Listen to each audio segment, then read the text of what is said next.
sujet de l'ISF pose plus largement la question de la prise en compte de la parole des Français dans ce débat. À l'image de vos reculs contraints sur une partie de l'augmentation de la CSG pour les retraités, sur la taxe carbone, sur le coup de pouce au SMIC via la prime d'activité, sur vos 80 km/h désormais, entendez-vous infléchir votre politique économique et sociale si contestée, ou ce débat ne sera-t-il qu'un exercice de communication sans suite ? Un certain nombre de questions ont été posées, beaucoup. 35 ou 36, je crois, directement par le président de la République dans sa lettre qu'il a adressée aux Français. En répondant à ces questions, en s'exprimant sur ces sujets, les Français vont nous donner un certain nombre d'indications. Il appartiendra ensuite au gouvernement, au Parlement, à l'ensemble de ceux qui concourent au débat public, d'en faire leur miel, de s'en inspirer dans la réponse aux questions profondes et anciennes qui taraudent notre société. C'est dans cet esprit que nous nous engageons. Et vous évoquez la proposition qui a été formulée par certaines organisations syndicales, pas toutes, mais certaines, qui a été d'ailleurs reprise par certaines associations d'élus, d'organiser au terme de l'exercice une grande conférence territoriale et sociale qui permettrait à l'ensemble des acteurs en question d'échanger sur ce qui ressort du grand débat et de le transformer, le cas échéant, en proposition de solution. C'est une bonne proposition.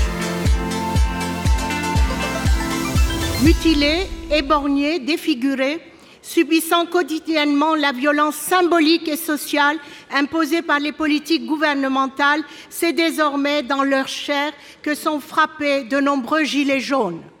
Face à cette crise majeure et à des rassemblements protestataires qui ne sont certes pas exempts parfois de violence, l'unique réponse apportée par l'exécutif est une répression disproportionnée. Plus de 5600 interpellations et gardes à vue, plus de 1000 condamnations. On recense environ 3000 blessés, dont 94 graves.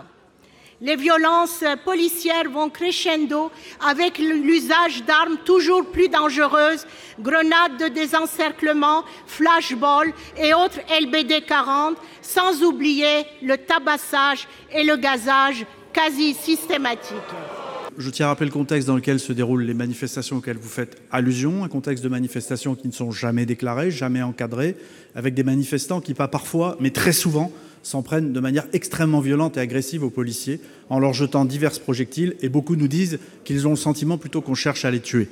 C'est dans ce contexte-là que s'organise et qu'est prévue la riposte policière, Madame la sénatrice, et uniquement dans ce contexte-là, quand il y a des agressions ou quand il s'agit de disperser des attroupements violents. Vous parlez des moyens intermédiaires de défense. Effectivement, les policiers utilisent des grenades lacrymogènes, des grenades de désencerclement et parfois, quand ils sont vraiment acculés, le lanceur de balles de défense. Mais encore une fois, dans des conditions très strictes. Et nous avons rappelé avec Christophe Castaner à l'ensemble des policiers ces conditions d'usage et ces conditions d'emploi. Et je peux vous dire que si les policiers ne faisaient pas usage de ces moyens de défense, peut-être que certains d'entre eux auraient été lynchés, comme nous l'avons beaucoup vu. Nous avons beaucoup vu des tentatives de lynchage des membres des forces de l'ordre. Et ça n'est pas acceptable. Et c'est ça que nous voulons que vous condamniez.